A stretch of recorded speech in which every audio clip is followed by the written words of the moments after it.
Hello friend, आपका स्वागत है आपके ऑनलाइन शिक्षण यूट्यूब चैनल पर। आपका बहुत बहुत स्वागत है। इतना स्नेह, इतना प्यार देने के लिए इस चैनल को आपका बहुत बहुत आभारी रहेगा ये चैनल बेटा। आप लोग अच्छे तरीके से पढ़ाई करते चलिए। आज हम लोग देखेंगे, हम लोग काफ़ी चीज़ें कवर कर लिए हैं। जिस बच्चों को डर है कि सर सिलेबस नहीं खत्म होगा, आप थोड़ा सा स्पीड बढ़ाइए, तो उनको बता देना चाहते हैं बेटा, हमारे लिए सिलेबस खत्म करने के लिए बस 10 दिन काफ़ी है। मात्र 10 से 8 दिन काफ़ी है ना। जैसे हमने मैथ के कोर्स खत्म किए सारे लगभग उसी तरह कोर्स खत्म होंगे। बल्कि आपका चौथा चैप्टर सामाजिक सबका खत्म हो गया है। कह लीजिए कि सामाजिक विज्ञान का भी लगभग चैप्टर खत्म हो गया है और साइंस का भी लगभग खत्म हो गया है। संस्कृत उधर स्टार्ट है। सारे क्लासेस आप देखिए। तो चलिए आज हम लोग देखेंगे 18वीं शताब्दी में भारत की स्थिति और यूरोपियों के आने का क्या कारण था। 18वीं शताब्दी कब से स्टार्ट होता है? जैसे शताब्दी का मतलब क्या होता है, आपको पता है शताब्दी का मतलब क्या होता है? 18वीं शताब्दी का मतलब यह हो गया बेटा कि 17 लग गया था, मतलब 1701, 1702, 1703, 1704 इस तरह लग गया। इस समय कौन सी शताब्दी चल रही है आपकी? तो बोलेंगे 21वीं शताब्दी चल रही है। 21वीं शताब्दी चल रही है इस समय, क्योंकि 2001, 2002 मतलब 20 से ऊपर आ गए हम। जब 20 से ऊपर आ जाते हैं तो वह 21वीं शताब्दी के अंतर्गत आता है। जब 20 से अंदर रहेंगे यानी कि 1901, 1902, 1903 वो 20वीं शताब्दी थी, मतलब 20वां पूरा नहीं हुआ था। जब 2000 आ जाता है तो 20 पूरा, उस समय तो हमारा क्या लग जाएगा बेटा? 21वीं शताब्दी लग जाती है। इस तरह 18वीं शताब्दी में जो भारत की स्थिति थी उसके बारे में हम देखेंगे, क्योंकि यहीं से भारत की स्थिति खराब होने लगती है ना। पता है आपको 1757 की प्लासी की लड़ाई, 1764 की बक्सर की लड़ाई के बाद पूरे तरीके से अंग्रेजों का आधिपत्य हो जाता है। इस तरह से पूरा राजनीतिक हो गया, सामाजिक हो गया, आर्थिक हो गया, सांस्कृतिक हो गया, मतलब हर जगह वो हस्तक्षेप करना अपना स्टार्ट कर देते हैं। एक तरह भारत को अपना उपनिवेश बना चुके होते हैं, है ना। तो आज पहले हम कुछ पहलुओं के ऊपर बात कर लेंगे। 18वीं शताब्दी में भारत की स्थिति नाजुक थी, इसी वजह से तो लोग कब्जा कर पाए। जैसे घर की स्थिति अगर नाजुक होती है तभी बाहर का आदमी फायदा उठा पाता है, बोल पाता है। घर में दो भाइयों के बीच झगड़ा होता है तो बाहर के लोग उसका फायदा उठा लेते हैं। सेम कंडीशन ऐसा था हमारे भारत में भी। कि अगर देखिए, एक बात और कहना चाहेंगे, जिस बच्चों को बुरा लगता है या फिर जो बच्चे यह चाहते हैं, आप लोग कमेंट करिएगा, क्या हमारा इतना एक्सप्लेन करते हैं जो वो अच्छा रहता है कि नहीं आपके लिए? अगर अच्छा रहता है बेटा तो बहुत अच्छी बात है, क्योंकि कुछ बच्चे हैं, एक आध दो बच्चे जिनका कमेंट हम देखे थे, एक दो बच्चे हैं, बाकी सारे तो सपोर्ट करते हैं, कहते हैं सर इतना एक्सप्लेन ना किया करें। तो जाहिर सी बात है हम इतना एक्सप्लेन नहीं करेंगे बेटा, आप लोग बिल्कुल निश्चिंत रहिए। हमारा यह मोटिव होता है कि ये सारे चैप्टर आपके सुपर टेट तक के लिए काम देंगे बेटा, इतना समझ लीजिए। 30 नंबर है सुपर टेट में ना, सब इसी जगह से आने वाले हैं। अभी अभी हम ज्योग्राफी स्टार्ट करेंगे, या लास्ट आपका चल रहा है, लास्ट पड़ाव है सामाजिक विज्ञान का। ज्योग्राफी बिल्कुल धड़ाधड़ खत्म करते हुए चलेंगे, है ना। आप लोग बिल्कुल देखिएगा एकदम शानदार तरीके से। हमारे बच्चे बिल्कुल भी डिमोटिवेट नहीं होंगे, आराम से पढ़ते हुए चलेंगे। ठीक है, एक बार हर हर महादेव का नारा लगाइए, हर हर महादेव, हर हर महादेव भैया। एक बार जोश लाइए अपने अंदर, बस उसके बाद लग जाइए।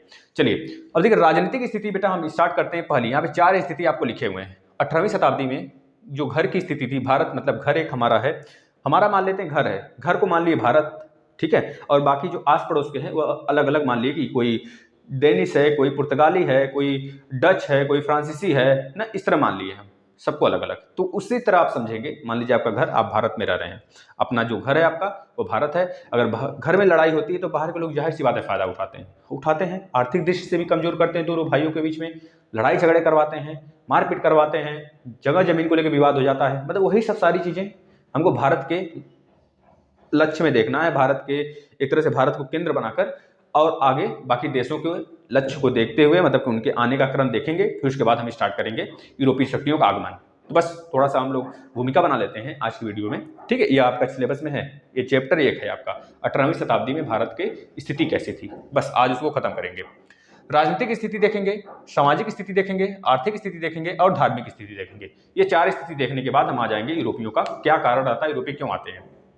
तो पहला याद रखेंगे, राजनीतिक स्थिति। देखिए ध्यान से, 18वीं शताब्दी में बेटा भारत की राजनीतिक जो स्थिति थी अत्यंत दयनीय थी, अत्यंत दयनीय हो चुकी थी, मतलब कि बिल्कुल कमजोर हो चुकी थी। जो राजनीतिक स्थिति है इसका कारण था, बता रहे हैं, ध्यान से सुनते रहिए। ये सारी चीजें आप लिखते चलिए। मुगल बादशाह मोहम्मद शाह, आपको पता है मोहम्मद शाह तक उत्तर मुगल काल का था मोहम्मद शाह, जो नाचने गाने में विलीन था बेचारा। नाचना गाना उसका एक तरह से आम बात हो चुकी थी। वह कह लीजिए कि एक तरह से बेटा उसको क्या कहा जाता था,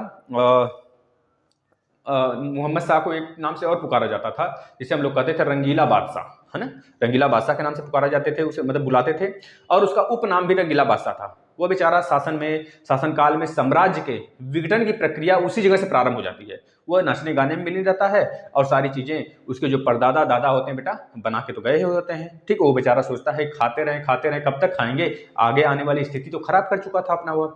इसी तरह हैदराबाद हुआ, बंगाल हुआ, अवध हुआ, अवध के सारे प्रांत हो गए, ये स्वतंत्र हो गए थे, पूरी तरीके से आजाद हो चुके थे। उधर मराठा, आपको पढ़ा दिया गया, मराठा भी अभ्युदय हो गए थे, मतलब एक तरह से घी में, मतलब आग में घी डालने का काम हो चुका था मराठों द्वारा।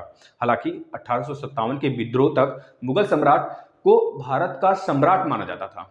1857 की क्रांति तक बेटा भारत को, मतलब मुगल थे उस समय, जो आपका बहादुर शाह सेकंड था, जिसे हम जफर के नाम से बोलते थे, वह तो था ना, लास्ट में उसको रंगून भेज दिया जाता है क्लाइव द्वारा, है ना। इस तरह वह लास्ट तक था। जब तक मुगलों की गद्दी थी तब तक हम उसे क्या मानते थे बेटा, सम्राट के तौर पे देखते थे। बोला जाएगा आपसे कि सम्राट की स्थिति कब खत्म हुई, तो बता देंगे 1857 के बाद। यह नहीं लगा कहेंगे कि 1707 औरंगजेब गया तो सम्राट की स्थिति खत्म, मुगल उसी जगह खत्म, नहीं, 1857 में मुगलों की खात्मा हुआ है बेटा, याद रखेंगे, है ना भाई। 18वीं शताब्दी में परस्पर संघर्ष और प्रतिद्वंदियों का हमको देखने को मिलता रहा, स्थिति बनी रही, और राजनीतिक विभक्तिकरण की इन स्थितियों को देखते हुए यूरोपीय शक्तियां आने लगी और अपना फायदा उठाने लगी। क्योंकि घर में जब लड़ाई झगड़े हो रहे हैं, उधर मुगल हो गए, इधर मराठा हो गए, उधर राजपूत हो गए, उधर जाट हो गए, मतलब सब लोग आपस में भिड़े पड़े थे और इसी का फायदा उठा लेते हैं यूरोपी। एक कारण यह बनता है यूरोपियों का आने का। राजनीतिक स्थिति कैसी थी आपको पता चल गया यहां से, अगर लिखने को आता है तो ये लिखेंगे। दूसरी बात, सामाजिक स्थिति कैसी थी, सामाजिक स्थिति कैसी थी आखिर भारत की उस समय जब यह लोग आना स्टार्ट हो जाते हैं यूरोपी। बेटा देखा जाए तो सामाजिक दृष्टि से भी भारत काफी ज्यादा दयनीय स्थिति से गुजर रहा था। प्राचीन काल से हमें पता है हमारी भारत जो है विभिन्न संस्कृति से भरा पड़ा है। संस्कृति से जब बात होगी तो उसके बारे में बात करेंगे। मध्यकाल में भारत में यूरोपियों और विभिन्न शक्तियों का आ जाने से हमें और भी विभिन्नता देखने को मिल गई हमारे सामाजिक स्थिति में। समाज की जो कुरीतियां थी थोड़ी सी बढ़ भी गई और कल जो कुरीतियां थी उनके फायदे से हमको फायदा हो गया। वो फायदा अपना देखते थे, अभी बताएंगे कैसे वो अपना फायदा देखते थे। पहले कुछ बातें आप लोग लिखते चलें। पहली चीज, आर्थिक आधार पर समाज कई शासकों में बटा था, जैसे जमींदारी हो गई, सूबेदार हो गया, व्यापारी हो गया, उद्योगपति हो गए बेटा, किसान हो गए, और जो कि कह लीजिए कि जो मध्यम वर्ग के थे लोग, जैसे कि लोग एक दिन मतलब रोज एक दिन कमाते थे खाते थे, जिसे हम बोलते थे श्रमिक वर्ग। तो इतने वर्गों में हमारा समाज बटा था। आर्थिक स्थिति से अगर देखें तो समाज की ही बात हो रही है, लेकिन इसमें भी आर्थिक दृष्टि से अगर देख लें तो इतने में समाज हमारा बटा था, है ना बेटा, याद रखेंगे। इसी तरह अगर धर्म की बात करें, धर्म में जैसे भाषा हो गया, क्षेत्र हो गया, एवं संप्रदाय के आधार पर भी हमारा समाज बटा हुआ था, जिससे लोग फायदा उठाते थे यूरोपी बेटा। अब भारत का बहुसंख्यक जो वर्ग था बेटा, बहुसंख्यक एक वर्ग है हमारा जो हिंदू के रूप में है, जिससे आज भी बना हुआ है, लगभग 80% के आसपास में हमारा बहुसंख्यक वर्ग क्या है, हिंदू ही तो है। और वही हिंदू में अगर देखें तो ब्राह्मण थे, क्षत्रिय थे, वैश्य थे एवं शूद्र थे। इसमें तो ये तो कह लीजिए कि जाति के आधार पर विभाजन था, है ना। इसके साथ ही साथ बेटा जातियों एवं उपजातियों में भी लोग बटे थे। जैसे बात करें क्षत्रिय में भी बहुत सारे क्षत्रिय थे, सिसोदिया वंश के थे, राजपुताना वंश के थे, ठीक है, ये सब क्या थे, क्षत्रिय में बटे थे, है ना, समझ रहे, आपस में लोग मार करते थे। जैसे अगर बात करें मुस्लिम में, शिया सुन्नी, मुस्लिम भी एक कह लीजिए कि दूसरे नंबर की मेजोरिटी थी भारत में। शिया हो गया, सुन्नी हो गया बेटा, तुर्की हो गया, मंगोल हो गए, कह लीजिए ईरानी हो गए, तुरानी हो गए, तुर्की हो गए, ये सब सारी चीजों में क्या था, बटा हुआ था हमारा समाज, जिस वजह से वो भी और फायदा उठा लिया, लड़ाई करवा के, झगड़ा करवा के, मतलब इस तरह उन्होंने मतलब फायदा उठाता चले गए, वो लोग फायदा उठाते चले गए और इस तरह सामाजिक स्थिति भी हमारे नाजुक तौर से गुजरने लगी, इसका भी लोग फायदा उठा लिए। दूसरी स्थिति थी हमारी सामाजिक स्थिति भारत की, अगर समझ में आई हो तो बहुत अच्छी बात है। चलते हैं तीसरे की तरफ। आर्थिक स्थिति कैसी थी भारत की। आर्थिक स्थिति मतलब कि जाहिर सी बात है अर्थव्यवस्था से रिलेटेड होगा। अर्थव्यवस्था मतलब कि भारत के इनकम से, पैसे रुपए से, इस सब से रिलेटेड होगा ना। आर्थिक मतलब क्या होता है, अर्थ मतलब ही रुपया होता है ना, तो बस उससे रिलेटेड। अब 18वीं शताब्दी में बेटा, 18वीं शताब्दी को लेकर विभिन्न इतिहासकार अलग अलग मतभेद देते हैं, सबका अलग अलग मतभेद है। जैसा कि कुछ लोग बोलते हैं, कुछ विद्वान कहते हैं आर्थिक स्थिति को लेकर संक्रमण काल भी था भारत में। संक्रमण काल था मतलब कि एक रोग था, संक्रमण था। क्यों था भैया, इसका कारण हम आगे बताएंगे जब आपको यूरोपीय शक्तियां को आगमन स्टार्ट करेंगे तब, है ना। और दूसरा काल बेटा, मतलब दूसरी तरफ कुछ विद्वान का कहना यह था अंधकार युग बना था। एक तरह से अंधकार था भारत में, मतलब अंधकार छाया था, कहीं कुछ दिख ही नहीं रहा था।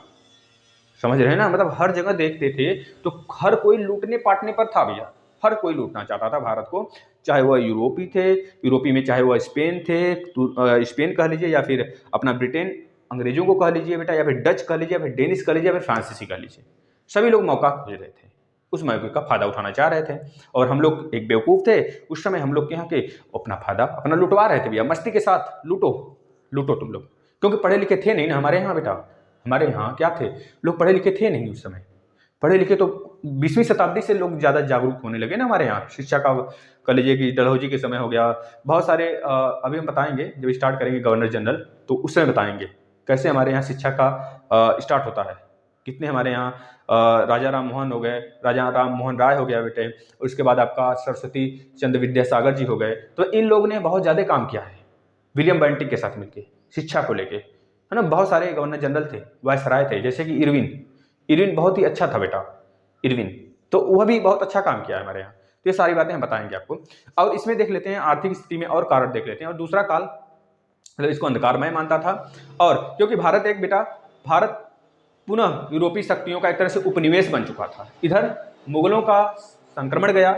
मुगल चले गए, मराठों की जो कह लीजिए कि जो उत्पाद था वो खत्म हुआ, इधर कह लीजिए कि जो हमारे राजपूताना थे बेटा उन लोग का थोड़ा सा ठंडा पड़ा, मतलब अलग अलग जगह से लोग अलग अलग शासन के तौर पे देखते थे भारत को, और भारत को मतलब कह लीजिए कि लोग जगह जगह बसे हुए थे, और भारत को अगर एक सूत्र में बांट दिया जाता ना तो कोई कुछ कर ही नहीं पाता, लेकिन यही तो एक कारण थी, भारत में राजपूताना अलग चाहता था कुछ, मुगल कुछ और अलग चाहते थे, मराठा कुछ और चाहते थे, है ना, दक्षिण भारत कुछ और चाहता था, मतलब लोगों की अपनी अपनी परेशानी थी। लोग अगर एकजुट हो जाते ना तो कोई कुछ हानि होती ही नहीं, हमारे देश जस का तस बना होता, सोने की चिड़िया सोने की चिड़िया ही रहती, ठीक है, मिट्टी की चिड़िया नहीं बन जाती बेटा, है ना, तो याद रखेंगे। और अगर देखा जाए जो बेटा यूरोपीय शक्तियां हम लोग को लूटने के लिए पड़े थे, इसके बाद राजनीतिक एकता एवं अस्थायित्व का भी अभाव था, यह भी एक टॉपिक आप लिख लेंगे, किस कारण में, आर्थिक में जो राजनीतिक स्थिरता थी या फिर एकता था वह भी एक तरह से कह लीजिए जो अस्थायित्व था उसका भी एक हम लोग को कमजोरी देखने को मिला, यह भी एक कारण बन जाता है यूरोपियों के आने का, और भारत में आर्थिक स्थिति बिल्कुल नाजुक दौर पे गुजर रही थी, एक यह भी कारण हो जाता है। और जो बेटा अगर कहें तो आर्थिक सामाजिक एवं सांस्कृतिक रूप से पिछड़ गया, क्यों पिछड़ गया, इसी सब कारण से वो भारत हमारा पिछड़ता चला गया।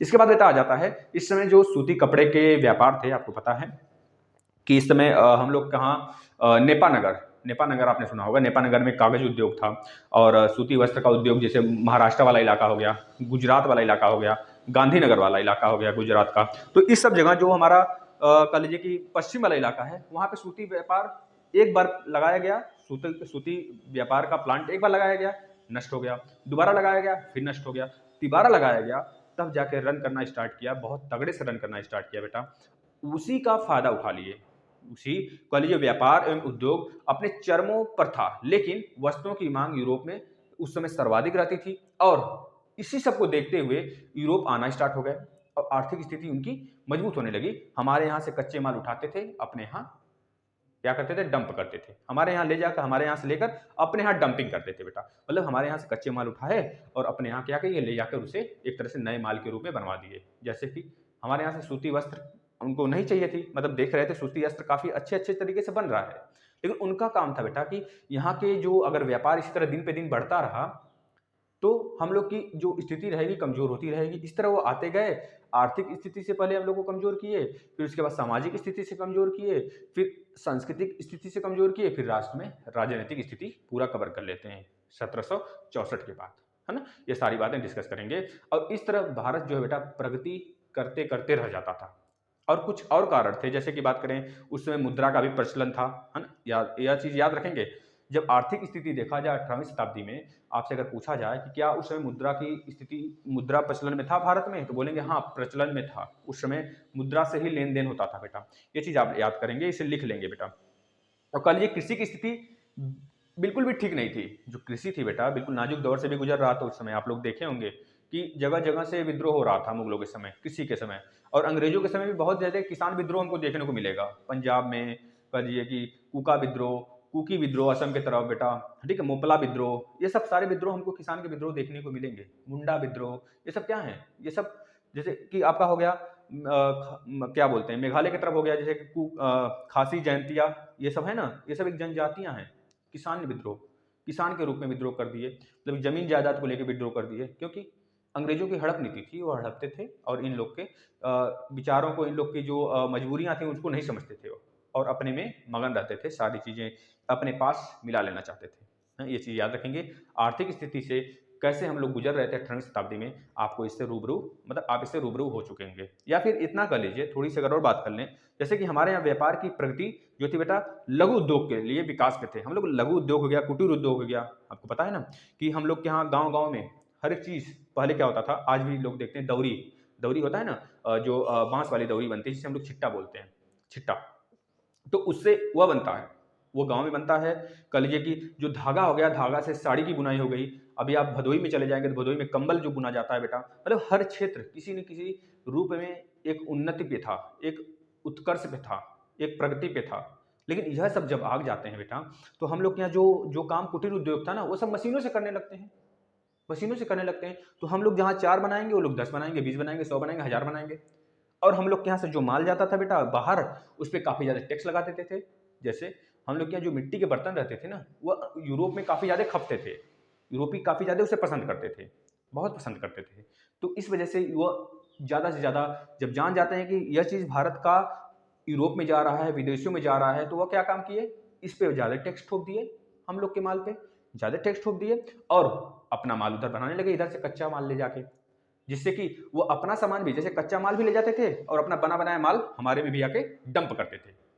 अपने यहाँ तो ले ही जाते थे कच्चा माल, वहां से बना के हमारे यहाँ डंपिंग करते थे, मतलब इस सारा का सारा माल गिरा देते थे और हमको थोप देते थे, जिससे कि हमारे यहाँ के भी लोग क्या होगा, जैसे कि अगर आप मान लीजिए प्रोडक्शन कर रहे हैं, हमने 5 की डिमांड की आपसे, आप लेकिन एक दिन में 2 ही चीज बना पाते हैं, 2 ही बना पाते हैं एक दिन में, हमने 5 की डिमांड की और अंग्रेज एक दिन में 10 बना दिए मशीन से, तो उनका तो ज्यादा बिकेगा, हम लोग का कम हो गया व्यापार, हम लोग का ठप पड़ता चला गया, ठप पड़ता चला गया। एक तरह से कुटीर जो व्यापार था हम लोग का बेटा, कुटीर वो खत्म हो गया, कुटीर व्यापार खत्म हो गया। आप लोग थोड़ा डिस्टर्ब नहीं होइएगा, थोड़ा बगल में काम चल रहा है, जैसे कि थोड़ी थोड़ी बीच बीच में हो सकता है दिक्कत हो जाए, लेकिन थोड़ा सा कॉपरेट करिएगा, है ना, क्योंकि क्लास भी जरूरी है। आर्थिक स्थिति हो गया। अब आ जाते हैं बेटा धार्मिक स्थिति। एक चीज और यहाँ पे सांस्कृतिक स्थिति भी हमको लिख लेना चाहिए, 5वां, सांस्कृतिक स्थिति। सांस्कृतिक, सांस्कृतिक और धार्मिक में थोड़ा सा अंतर है ना। सांस्कृतिक स्थिति, ये 5 टॉपिक आप लिख लेंगे। सांस्कृतिक स्थिति क्या थी, उसमें सांस्कृतिक स्थिति भी बिल्कुल नाजुक दौर से गुजर रही थी बेटा, बिल्कुल भी नाजुक दौर से कर लीजिए, है ना। जो पूर्ववर्ती मुगल बादशाह थे, उनकी कुलीनों, जागीरदारों एवं हिंदू कॉलेज सभाओं, जो हिंदू की एकता थी बेटा, वह सब आर्थिक समृद्धि से के समय तो शिक्षा, साहित्य और ललित कलाओं को संरक्षण देकर, मतलब कि देते थे। लेकिन बाद में क्या हुआ, ये लोग क्या किए बेटा, आपको पता है, अपना क्षेत्रीय विस्तार पर जुट गए, क्षेत्रीय विस्तार पर जुट गए, और एक तरह से हिंदू जो बहुसंख्यक समाज था वो उन लोग का साथ नहीं दे रहा था, क्योंकि इन लोग को, हम लोग को पता था, हिंदुओं को पता था बेटा कि यह लोग क्या करेंगे, हम लोग पे अत्याचार करते हैं, हम क्यों साथ दें इनका। और इस वजह से भी हमारा जो सांस्कृतिक स्थिति था बेटा, सांस्कृतिक की बात कर रहे हैं, सांस्कृतिक स्थिति जो था वो कमजोर पड़ने लगा, ठप पड़ने लगा। बस एक चीज कर लीजिए, जो 18वीं शताब्दी में बेटा एक राजपूत घराने का, राजपूतों का एक चित्रकला था, क्या नाम था उसका, आपसे पूछा जाएगा। राजपूतों का एक चित्रकला था बेटा, जिसका नाम था कांगड़ा, कांगड़ा चित्रकला, कांगड़ा चित्रकला। यह काफी ज्यादा फेमस था, काफी ज्यादा फेमस था, यह बहुत ज्यादा फेमस था बेटा, कांगड़ा चित्रकला। यह यूरोपियों में जाता था, बहुत दूर दूर जाता था, इसका व्यापार वगैरह होता था, एक तरह से बहुत ज्यादा फेमस था। लेकिन एक विशेष कारण यह भी था बेटा कि हम लोग के यहाँ जो सांस्कृतिक था वो क्यों ठप हो गया, क्यों इसका सारा समाप्ति हो गया, और इसका प्रगति के लिए इस पे हमारे यहाँ के जो शासक थे ध्यान नहीं दिए, इस कारण से, क्योंकि हमको पता है 18वीं शताब्दी से, 18वीं शताब्दी से बेटा हमारे यहाँ अनेकों खोज होने लगे, आविष्कार होने लगे, आविष्कार, अनेकों आविष्कार, आपको पता है, आविष्कार होने लगे, जैसे कि आपका बल्ब का आविष्कार हो गया, बल्ब का आविष्कार हो गया, टेलीफोन का आविष्कार हो गया, अनेकों, जैसे इलेक्ट्रॉन, प्रोटॉन, न्यूट्रॉन का आविष्कार हो गया, ये सब आविष्कार होने लगे। मतलब कि जो हमारे यहाँ के पढ़े लिखे, जो कह लीजिए एक अलग वर्ग था, जो शिक्षित वर्ग था बेटा, वो इन सब बातों में ध्यान नहीं दिया, सामाजिक से, अपने संस्कृति से रिलेटेड, या फिर यूरोपी क्या कर रहे हैं हमारे यहाँ, क्या नहीं कर रहे हैं, इन सब बातों पे ध्यान नहीं दिया। जैसा कि आपको पता होना चाहिए, अगर हमारे यहाँ के शिक्षित वर्ग राजनीतिक में खड़े हो जाए ना, तो राजनीति की व्यवस्था ही सुधर जाए, समझ रहे हैं कि नहीं। लेकिन शिक्षित वर्ग थोड़ी जाता है राजनीति में बेटा, वही वर्ग जाता है जो थोड़ा सा लगता है कि हम थोड़े से, उनको लगता है हम कुछ हैं, है ना, मतलब कुछ भी बोल देते हैं। उस पे चर्चा नहीं किया जाना चाहिए। हालाँकि हम उसमें कभी और चर्चा कर देंगे, कभी किसी बात को लेके, जब हम लोग पॉलिटी पढ़ेंगे तब। लेकिन यहाँ पे जो आविष्कार था बेटा, वो अपनी चरमो सीमा पे था। अलग-अलग देशों को देखकर भारत भी चाहता था हम कुछ नए आविष्कार करें। जैसा कि आज भी देख रहे हैं 5G आ गया है आपके, सबसे पहला 5G एयरटेल आया। क्यों आया? क्योंकि हम लोग, शुरू से हम लोग की रणनीति है कि हम लोग किसी दूसरे देश का नकल करें, या फिर हम अपने जो हमारा कह लीजिए कि आधुनिक प्रणाली है उसको अपना सुडौल बनाते चले जाएं, सुडौल बनाते चले जाएं, है ना। ये सारी नीतियां थी। इस वजह से हमारा आर्थिक स्थिति बेटा बहुत कमजोर हो रहा है। जैसा कि आपको पता है, बिहार में जो चित्रकला है, सबसे ज्यादा बिहार में चित्रकला है, वह सब विलुप्त होते जा रहे हैं धीरे धीरे। क्योंकि पता है आपके पापा जो करते हैं, क्या आप करने की सोचते हैं? या फिर बहुत, मान लीजिए कि आपके पापा बहुत ज़्यादा मेहनत करते हैं, बहुत ज़्यादा मेहनत करते हैं, भले ही कुछ करके आपको खिलाते पिलाते हैं, है ना, कुछ भी करते हो, कुछ भी काम करते हो, लेकिन आप सोचते हैं कि हम पापा से कुछ अच्छा ही करें। वो तो बात की बात है, पापा का बिजनेस बाद में देखेंगे, लेकिन थोड़ा सा अगर अपने से अच्छा करते हैं ना, तो हो सकता है पापा की स्थिति सुधर जाए। मतलब हमेशा आप पढ़ने लिखने पे ध्यान देते हैं। उसी तरह जो उस समय जो बेटा युवा वर्ग था ना, बिल्कुल शिक्षित था, जो शिक्षित युवा वर्ग थे, वो कभी साथ ही नहीं देते थे, राजनीतिक में उनका झुकाव ही नहीं था, है ना। क्या हो रहा है समाज में, इससे झुकाव नहीं था उनका। हमारी जो शिक्षा थी, हमारा जो शिक्षित वर्ग था बेटा, एक तरह से एक अलग तरफ उनका झुकाव था, कुछ करने के लिए, कुछ अलग करने के लिए उनका झुकाव था। इस वजह से भी कह लीजिए हमारी संस्कृति का क्या हो गया, खात्मा हो गया। हमारा सांस्कृतिक बेटा, सांस्कृतिक संस्कृति जो है, संस्कृति संस्कृति बेटा बिल्कुल कह लीजिए कि खत्म हो गया। संस्कृति, है ना, संस्कृति बिल्कुल खत्म हो गया। और थोड़ा बहुत रहा तो उसका कसर देख रहे हैं किस हाल में होता चला जा रहा है। कुछ लोग बिल्कुल विलोपन के कगार पे हिला देंगे आने वाले समय में बेटा। अब देखिए धार्मिक स्थिति की बातें कर लेते हैं। धार्मिक स्थिति आर्थिक स्थिति में छोटा सा डिफरेंट है। यह धर्म से रिलेटेड बात करता है, मतलब धर्म में जाति, बोली, इन सब से रिलेटेड ये बात करता है। लेकिन जो सांस्कृतिक स्थिति है बेटा, ये हमारे मॉन्यूमेंट्स हो गए कह लीजिए, क्योंकि उस समय मॉन्यूमेंट्स वगैरह भी बहुत कम ही बनते थे। आपको पता है स्थापत्य कला का काल कहते हैं बेटा हम, शाहजहां के काल को कहते हैं, जो चित्रकला का काल है अकबर के काल को कहते हैं, है ना। ये सब सारे काल हैं, लेकिन कुछ ही समय तक ये थे। बाद में मुगलों में दरार पड़ने लगा, जो पूर्व मुगल काल था वो खत्म हुआ, और जो उत्तर मुगल काल आया उस सब खत्म होते चला गया, और हमारी सांस्कृतिक बिल्कुल कमजोर हो गई। इसी तरह धर्म में भी था। धर्म की बात करते हैं, धार्मिक स्थिति जो चौथी थी बेटा, धार्मिक स्थिति की अगर बात करते हैं, यह जो सदी थी, 18वीं सदी बेटा, धार्मिक दृष्टि से भी बहुत संघर्ष भरी थी, बहुत ज़्यादा संघर्ष भरी थी बेटा। क्योंकि औरंगजेब की जो धार्मिक कट्टरता की नीति थी बेटा, वह हिंदुओं एवं मुस्लिम वर्गों को मध्य एक दरार का कारण बन गया। आपको पता होना चाहिए कि जो औरंगजेब था बेटा, औरंगजेब यह काम करता था, उसका यह कह लीजिए कि जबरदस्ती था, वह इस्लाम कबूल करवाता था, जबरदस्ती इस्लाम कबूल करवाता था ससुराल, है ना। वो बिल्कुल बदमाश था कह लीजिए, है ना। और उसके बाद इसकी यह स्थिति हमारे समाज पर एक अच्छा शोभा नहीं देता था, क्योंकि एक राजा था। इस वजह से भी हमारी स्थिति खराब होती चली गई। और उत्तरकालीन जो मुगल आए, वो तो बेचारे सब ढीले थे ही, वो नाजुक थे बेटा कह लीजिए, एक तरह से अपने बाप के क्रिए, मतलब किए पर अपने बाप के बनाए गए, अपने पूर्वजों के बनाए गए जितने भी चीजें थे, उसका वो यूज करते थे, उपयोग करते थे। वो कभी आर्थिक से अपने आप को सुड्यूल मतलब बनाने की स्थिति में मतलब बनाना नहीं चाहते थे। वो चाहते थे जो बना बनाया है उसी का यूज करें, है ना। और जो हमारा पूर्वज बना के गए हैं उसका हम फायदा करें, उसका दोग जमाएं, क्योंकि इनके पास पावर थी नहीं। अगर पावर रहती तो आज, मतलब अगर जो आपके बाबर हो गए, अकबर हो गए, हुमायूं हो गए, अगर इन सब के समय यूरोपीय आए होते ना, तो खदेड़ कर भगा गए होते, है ना, खदेड़ के भगा गए होते। लेकिन ये सब उत्तर मुगल काल बिल्कुल ढीले पड़ गए थे बेटा। इनके समय आए, और ये लोग क्या थे, पहली बात तो इनके पास पावर नहीं थी, इस वजह से कुछ बोल भी नहीं पाते थे। और यूपी आते थे, लूटते थे, मजा लेते थे ये लोग भी, ठीक है। उनको छूट देते थे, इनको पैसा देते थे, इनको कह लीजिए कि एक तरह से कह लीजिए जो पेंशन होता है, पेंशन के तौर पर रख लेते थे। इन सबको पेंशन देते थे, ये सब शांत हो जाते थे, भैया तुम लोग लूटो खाओ।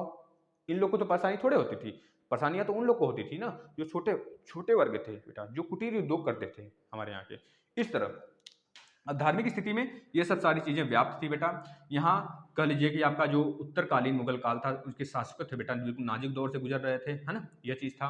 और उनके पूर्वज आए और हम लोग को और कमजोर करने लगे। जो उत्तर मुगल काल थे, उनके पूर्वज या पूर्व मुगल काल के जो पूर्वज आए, हम लोग को बिल्कुल कमजोर स्थिति में झोंक दिए। वह बिल्कुल कट्टरता इस वजह से भी नहीं दिखाते थे, क्योंकि वह इस स्थिति में थे ही नहीं, है ना, याद रखेंगे। यह कह लीजिए कि वह बिल्कुल, मतलब कि जो बहुसंख्यक वर्ग था बेटा, बस वही हमारा परेशान होता था। बहुसंख्यक वर्ग में जैसे कि हिंदू हो गए, है ना, वह मुगलों के पीछे परेशान हुआ करता था, मुसलमानों के पीछे परेशान हुआ करता था। कुछ मुसलमान कह लीजिए शासक के तौर पे थे और उपद्रव मचाते थे। उनको कह लीजिए चुप कराने में हो गया, उनके सारी बातों को, जैसे कि हमारे यहाँ के मुसलमान भी थे बेटा ना, शिया सुन्नी में बटे थे, शिया और सुन्नी, ईरान, ईरानी कह लीजिए, और तुरानी, तुरानी, तुर्की, तुर्की, इन सब में बटे थे। और इन सब का भी अलग अलग बोलबाला था। ये धर्म के आधार पे बटे थे बेटा, है ना। हम लोग के यहाँ भी धर्म थे, जैसे जाति में अभी आपको बताया, वो सब धर्म के आधार पे बटे थे, सबकी अलग अलग बोलबाला थी, है ना, यह चीज थी। और 18वीं शताब्दी में कह लीजिए जो भारत की आर्थिक, सामाजिक और राजनीतिक, सांस्कृतिक एवं धार्मिक कारण थे बेटा, उसमें बिल्कुल भी गिरावट देखने को मिल गया हमें। क्योंकि आपको पता है अभी हाल ही में CAA मतलब सिटीजन अमेंडमेंट एक्ट आया ना, उसमें कितना ज्यादा विरोध हुआ, क्योंकि हमारे धर्म से कोई खिलवाड़ करता है तो हमारे समाज उसे नहीं छोड़ती है। हम क्योंकि लोकतंत्र है बेटा, लोकतंत्रात्मक है, तो भारत सरकार को भी एक तरह सबको लेकर सोचना होगा। इस तरह यहाँ पे लोग लेकर एक तरफ सोचे होते तो आज हमारी धार्मिक स्थिति इस तरह टूटती नहीं, विवाद नहीं होता। यह विवाद तो अंग्रेज हमारे यहाँ घर का बना के गए हैं ना, हमारे अंदर हमारे समाज में घर बना के गए हैं। भैया तुम मुस्लिम हो, तुम हिंदू हो, तुम सिख हो, तुम ईसाई हो, इस तरह वो बना के गए हैं, है ना। आपको पता होना चाहिए सारी बातें। इसके बाद 370 आर्टिकल नंबर 370 जो बंद हुआ बेटा, आपको पता होना चाहिए 5 अगस्त को बंद हुआ। तो इस समय भी कितना विवाद हुआ, है ना, वो भी धार्मिक आधार पे ही हुआ कि नहीं। ये सारी चीजें हैं, आपको पता होना चाहिए। ये सारी चीजें थी बेटा 18वीं शताब्दी की भारत में स्थिति। आपको समझ में आ गया है, ये तो बहुत अच्छी बात है। 1 मिनट रुकिएगा, फिर हम स्टार्ट करते हैं कि यूरोपियों के आने का कारण क्या था। ठीक है ना, ये चीज आप लिख लेंगे, ठीक है ना। 1 मिनट।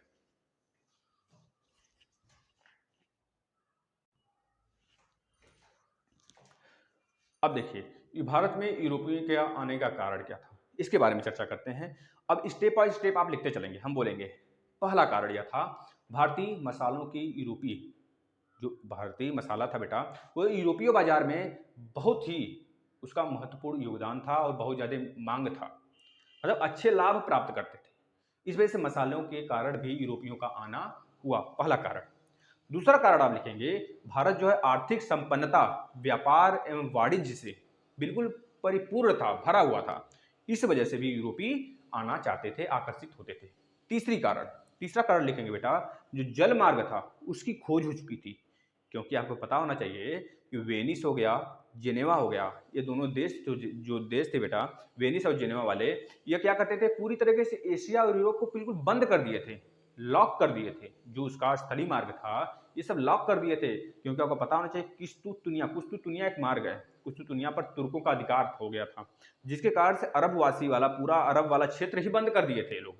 और इस वजह से भी जो हमारे पुर्तगाल में स्पेन और पुर्तगाली थे बेटा, जो हमारे यूरोप में पुर्तगाल और स्पेन थे, ये बिल्कुल छटपटा रहे थे मछली की तरह कि किसी न किसी तरह हमको व्यापार करना चाहिए, नहीं तो हमारी जनता खाए बिना मर जाएगी। बस इस तरह भी वो खोज कर लिए, आगे बताएंगे कैसे खोज किए। इसके बाद पांचवा कारण यह था बेटा कि भारत में जो कुटीर उद्योग था और कच्चे माल की उपलब्धता थी, काफी ज्यादा थी। वो आते थे, मतलब कि उनको काफी ज्यादा संभावना रहता था कि यहाँ से कुटीर उद्योग जो है बहुत ज्यादा होता है। क्योंकि हमारे यहाँ के जो मिट्टी से बने बर्तन होते थे, जो कह लीजिए कि सूत काटे हुए कपड़े होते थे, ये सब क्या होते थे, यूरोपी जो देश है बेटा, वहां पे बहुत ज्यादा खपत होते थे, उसके बहुत ज्यादा उसकी मांग होती थी, डिमांड होती थी। इस वजह से भी वो लोग आना चाहते थे। छठा चीज लिखेंगे, भारत में बनाए गए जो भी, वही चीज हो गया, मतलब मिट्टी के बर्तन हो गए, ये छठा में लिख लेंगे आप, ठीक है। इसके बाद जो सातवां था, जो इंपॉर्टेंट कारण था बेटा, सातवां, 1453 में यूरोप एवं भारत के मध्य कुस्तुनतुनिया पर अधिकार कर लिया गया। किसके द्वारा, तुर्कों के द्वारा अधिकार कर लिया, जो स्थलीय मार्ग है। स्थलीय, आपको मैप दिखाएं भारत का, 1 मिनट मैप दिखाते हैं। तो चलिए इसके बाद जब हम पढ़ाएंगे यूरोपीय वाला, तो उस समय मैप आपको दिखाएंगे, मैप के माध्यम से बता देंगे, है ना। तो उस समय अधिकार हो गया था तुर्कों का, और यूरोपियों को मतलब बंदी कर दिए थे एक तरफ, इधर से नहीं आना है, अगर इधर से आओगे तो भैया मारे जाओगे, आपकी पूरी जहाज वहाज जो बेड़ा लेकर आओगे सब लूट लेंगे हम। इस तरह जो अरबवासी हैं एकदम भड़का के रखते थे। अब वो सब बेचारे क्या हो गए, पागल हो गए। अब यहाँ से आपको बताते हैं भारत में यूरोपीय शक्तियों का कैसे आगमन हुआ। ध्यान से देखिए, थोड़ी सी डिस्कस कर लेते हैं, फिर इसके बाद फुल डिस्कस करेंगे अगले वीडियो में। ये वीडियो आज आपका ये खत्म हुआ बेटा, है ना, खत्म हुआ ये चीज़, इसमें इतना ही था। ये एक चैप्टर है आपका, इसे आप नोट कर लिए होंगे तो बहुत अच्छी बात है। चलिएगा, अभी आखिर क्यों आए यूरोपीय, भारत में कैसे आए, क्यों आए, देखिएगा ध्यान से। यूरोपियों का आगमन देखिए, आपको पता होना चाहिए कि यूरोप में पाबंदियां थी अरबों के कारण कि स्थल मार्ग से नहीं जाना है। तो उसी समय दो देश थे, स्पेन और पुर्तगाल, दोनों उभर रहे थे और दोनों में एक तरह से बहुत ज़्यादा हमको मुठभेड़ देखने को मिलता था, दोनों में बहुत ज़्यादा कंपटीशन देखने को मिलता था। हर समय अगर यूरोप कुछ खोजता था तो पुर्तगाल को, सॉरी, स्पेन कुछ खोजता था, कुछ डिस्कवर करता था, तो स्पेन की खोजने के बाद पुर्तगाल को लगता था हम कहाँ पीछे हैं, हम भी करेंगे। तो इस तरह दोनों में विवाद था, दोनों में एक समझौता हुआ कि भैया तुम भारत की खोज करोगे कि हम खोज करेंगे। भारत तो जाहिर सी बात है खोया कभी था नहीं, तो इस वजह से यह बात कहना तो गलत है कि भारत को खोजने निकले थे वास्को डी गामा। नहीं, खोजने नहीं निकले थे बेटा, खोजे नहीं थे भारत को। भारत के पानी वाले मार्ग की खोज किए थे जिसका नाम था Cape of Good Hope, Cape of Good Hope ना इसका। अब देखिए, स्पेन एक तरफ, पुर्तगाल एक तरफ, अब दोनों में क्या हुआ, मुठभेड़ हो गया, दोनों निकले। अब देखिए, यहाँ पे भारत है, यहाँ पे भारत है और यहाँ पे यूरोप में, यहाँ पे यूरोप है, ये वाला अफ्रीका वाला पार्ट है आपका, अफ्रीका वाला पार्ट है, अफ्रीका वाला पार्ट है। इधर आपका क्या है बेटा, नॉर्थ अमेरिका, इधर साउथ अमेरिका है, ठीक है ना। यहाँ से स्पेन यहाँ पे है और यहाँ पे मान लीजिए पुर्तगाल है। ये आपका यूरोप है, यह भारत है और यहाँ पे आपका अटलांटिक ओशियन है, अटलांटिक ओशियन है बेटा। इधर आपका इंडियन ओशियन है, इंडियन ओशियन है, हिंद महासागर है, ठीक है, याद रखेंगे। और यहीं पे एक देश है अफ्रीका में बेटा जिसका नाम है Cape of Good Hope, Cape of Good Hope, Good Hope, यह चीज नाम है, ठीक है, याद रखेंगे। अब देखिए, इन दोनों लोग में समझौता हुआ, किसमें किसमें, स्पेन में, पुर्तगाली में। स्पेन बोला भैया पहले हम निकलेंगे भारत की खोज करने के लिए। ई ससुरा आया और ऐसे जाके घुस गया यूएसए में, यूएसए में घुस गया। वहां पर रेड लोग थे, चिल्लाने लगा आके।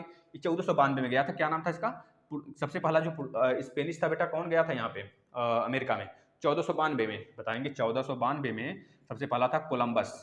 कोलंबस ने अमेरिका का खोज किया था, बोला जाता है अमेरिका का खोज किया था, लेकिन ऐसा कुछ नहीं था। यह एक तरह से पानी का रास्ता का खोज किया था, पानी से जाने वाले रास्ते का खोज किया था बस 1492 में। यहाँ पे खोज लिया भैया, यहाँ पे खोज लिया, आके चिल्लाने लगा हम मतलब इंडियन को खोज लिए, इंडियन को खोज लिए। सब लोग पगला गए क्योंकि इनको अनुमान था वास्को डी गामा को, जो पुर्तगाल थे वास्को डी गामा बेटा, इनको अनुमान था भारत तो उधर है ही नहीं, वास्को डी गामा भारत तो उधर है ही नहीं, भारत तो पूरब में है, पश्चिमी ससुरा कहां से खोज लिया। तब ये निकलते हैं कि इधर जब नहीं है, ये पता करके आ गया, तब निकलते हैं वास्को डी गामा बेटा। यहाँ पे निकलते हैं काफी, मतलब काफी पहले से निकले होते हैं। ये पहुंचते हैं भारत में, गुड होप के रास्ते पहुंचते हैं भारत के बेटा। कहाँ पे पहुंचते हैं, कहाँ पे पहुंचते हैं, भारत के किस जगह पे पहुंचते हैं, तो आपसे पूछा जाता है तो बताएंगे कालीकट पे पहुंचते हैं। केरल का बंदरगाह है बेटा कालीकट बंदरगाह, जिसको हम कोची नाम से जानते हैं, यहाँ पे पहुंचते हैं। और इसी जगह इनकी मुलाकात होती है 1498 में बेटा, किससे, तो बताएंगे जमोरिन नामक राजा से मुलाकात होती है। जमोरिन का भव्य तरीके से स्वागत करता है, फूलों की माला पहनाता है, भारत में घुमाता है, अनेक जगह ले जाता है। कह लीजिए कि उस समय यहाँ पे जो बहुत ज़्यादा मांस मदिरा ये सब का यूज होता था, मांस पे लगाकर मसाला वगैरह मतलब खाया जाता था, इनको उस टाइप से मसाला यहाँ पे नहीं मिलता था, है ना। जब यहाँ पे आए यह, तो इनको कुछ चीज़ें उपहार के तौर पे दिया गया, उसमें भारतीय मसाला का छिड़काव देखा गया। तो जब ये टेस्ट किए वास्को डी गामा बेटा, तो इनको बहुत ही अच्छा लगा, बहुत ही टेस्टी लगा वो मसाला भारत का। फिर ये काम किए कि जो भारतीय मसाला था ना, कहे कि भैया कुछ पैक कर दो, कुछ पैक कर दो, क्या हम खरीद सकते हैं यहाँ पे। तो अपना व्यापार किए, यहाँ से कुछ ले गए यूरोप। जब ये यूरोप लेकर आए बेटा, यूरोप लेकर आए ना, तो जो ये एक मसाला मान लीजिए 1 रुपए का सामान लेकर आए, 1 रुपए का ना, तो इनको 60 गुना मुनाफा हुआ। कितना, 60 गुना मुनाफा हुआ। 60 गुना मतलब समझ रहे हैं, 10 रुपए की चीज पर 60 गुना का मुनाफा, मतलब कि 600 रुपए, 600 रुपए, 600 रुपए नहीं बेटा, 70 रुपए, 70 रुपए।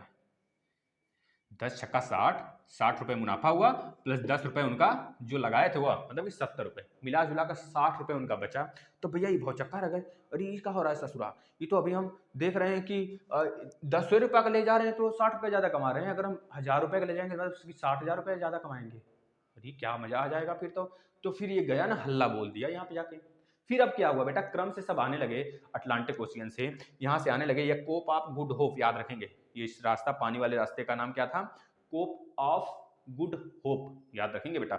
एक जगह है अफ्रीका में, उसी के रास्ते से आए थे, इस वजह से इस रास्ते का नाम दे दिया गया कोप ऑफ गुड होप। ये आपके सिलेबस में है बेटा, बिल्कुल भी घबराइए नहीं आप लोग को ऐसा कोई मटेरियल नहीं दिया जाएगा जो आपके लिए फायदा ना हो, आपके सुपर टेट के लिए फायदा होगा यह, है ना। और कोई भी बकवास की बातें यहाँ नहीं होती हैं, सारी बातें जो वही होती हैं जो आपके स्टडी से रिलेटेड है। अब हम थोड़ी सी बातें करना भी बंद करेंगे आप लोग से, है ना, क्योंकि हमारा रुझान बस पढ़ाई की तरफ रहेगा। ठीक है, आप लोग ध्यान दीजिएगा। अब देखिए क्या होता है। अभी गया, अब वहां से पता है आपको कि कितनी बार आया था, पूछा जाता है। जो हमारा वास्को डी गामा था, भारत कितनी बार आया था बेटा, बता देंगे। पहले तो आया था 1498 में ससुरा, यह ले गया, काफी मसाला वसाला बेचा और 60 गुना मुनाफा कमाया। दूसरी बार आता है 1502 में, 1502 में आता है। और तीसरी बार आता है बेटा 1524 में, 1524 में आता है, फिर टें हो जाता है। तीसरी बार जब आता है ना, इसका देहांत हो जाता है इस जगह। पहली बार 1498 में, दूसरी बार 1502 में, तीसरी बार 1524 में, 3 बार आता है। तीनों का क्रम पूछा जाता है, आप याद कर लेंगे। अब देखिए पूछा जाता है बेटा, जो पुर्तगाली थे हमारे यहाँ, हम इसको फिर से पढ़ाएंगे, आप लोग बिल्कुल भी फिक्र मत करें, फिर से पढ़ाएंगे अगली वीडियो में जो आएगी। तो पुर्तगाली जो थे बेटा हमारे यहाँ, जो अपना कोठी बनाए थे, वो कहाँ बनाए थे, तो आप बता देंगे केरल। पहला तो केरल में बनाए थे बेटा। केरल में कहाँ कहाँ, पहला 1503 में, 1503 में कोचीन में बना था, कोचीन में बना था बेटा। इसके बाद 1505 में, 1505, 3-5 3-5 3-5 याद कर लीजिए, याद हो जाएगा। 3-5 कहाँ बनाए थे बेटा, 5 में कुरनूल में बनाए थे, कुरनूल में बनाए थे बेटा, याद रखेंगे। ये 2 उनकी कोठियां थी। अब देखिए पूछा जाता है, जो पुर्तगाली थे बेटा, पुर्तगालियों के बाद कौन आया भारत में, तो बता देंगे पुर्तगालियों के बाद डच आए। हम इसको बताएंगे बेटा, बिल्कुल आप बिल्कुल घबराइए नहीं, हम डेट के साथ बताएंगे कल। थोड़ा सा आज ओवरव्यू दे देते हैं, है ना। पहले पुर्तगाली आते हैं, पुर्तगाली आते हैं बेटा, फिर इसके बाद डच आते हैं, डच आते हैं, फिर इसके बाद अंग्रेज आते हैं, अंग्रेज आते हैं बेटा, अंग्रेजी आते हैं। पुर्तगाली, डच, अंग्रेजी, फिर फ्रांसीसी आते हैं, फ्रांसीसी। फ्रांसीसी तो 2 ही 3 साल के मतलब आते हैं, तुरंत 3 साल बाद अपना कारखाना बना लेते हैं, है ना। फ्रांसीसी आते हैं। फ्रांसीसी के बाद बेटा डेनिस आते हैं, डेनिस आते हैं। इनका तो कोई काम ही नहीं होता, आते हैं मार और खा के चले जाते हैं बस, ये मार खाने आते हैं, समझ लीजिए अंग्रेजों से मार खाने आते हैं। फ्रांसीसी भी अंग्रेजों से मार खाते हैं। डच को भगाई देता है, पुर्तगाल तो उड़ाई देता है। पुर्तगाल जब आता है बेटा, पुर्तगाल में कई शासक होते हैं, क्रम से पूछ लिया जाता है। तो पुर्तगाल में जो पहला शासक होता है बेटा, वो वास्को डी गामा होते हैं, है ना। लेकिन दूसरी बार जो आता है ना, वो गवर्नर होता है, पुर्तगाल का गवर्नर ही चला आता है। उसका नाम क्या होता है, अगर पूछा जाता है तो बता देंगे वास्को डी गामा, तो 1498 में आते हैं। और एक होता है फ्रांसीसी डी अल्मीडा, फ्रांसीसी डी अल्मीडा, क्या नाम होता है, फ्रांसीसी। इसका नाम फ्रांसीसी है, लेकिन फ्रांस का नहीं था बेटा, याद रखेंगे। फ्रांसीसी डी अल्मीडा, अल्मीडा आता है। ये बेटा कब आता है, ये आता है 1505 में आता है। ये 1505 में आता है और 1509 तक रहता है।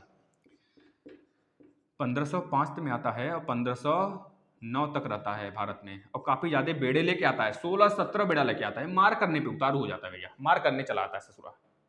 जब ही जाता है व्यापार लेके, तब तक एक लोग और आ जाते हैं। यही ब्लू पॉलिसी, ब्लू वाटर जो है ना, ब्लू वाटर पॉलिसी, यही चालू किया था बेटा।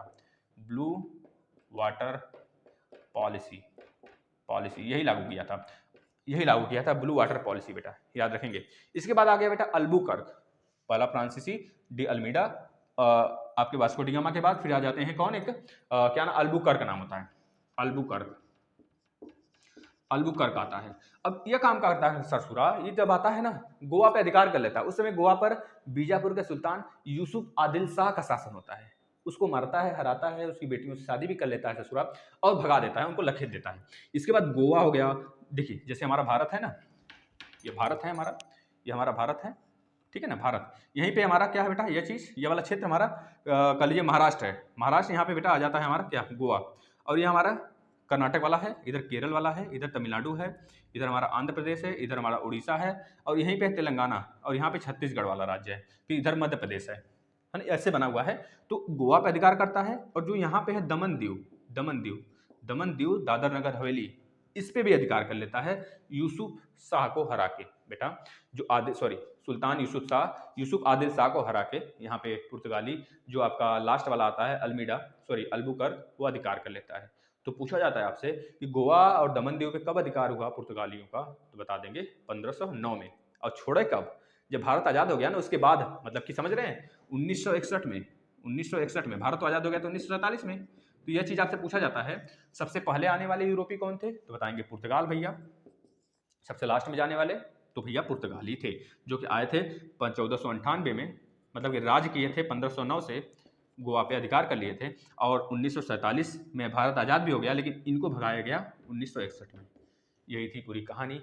अगर आपको समझ में आया हो, अगर इसी तरह पढ़ना चाहते हैं तो अभी अभी तुरंत सब्सक्राइब नहीं किए बेटा, सब्सक्राइब करिए, चैनल को ज़्यादा से ज़्यादा शेयर करिए, जिससे कि आपको लगे, हमको लगे कि भैया हाँ बच्चे सपोर्ट कर रहे हैं। तो बस इसी तरह हम लाते रहेंगे वीडियो। और आप जो सिलेबस का है ना, सिलेबस का बिल्कुल टेंशन ना लें, सिलेबस आराम से खत्म होगा।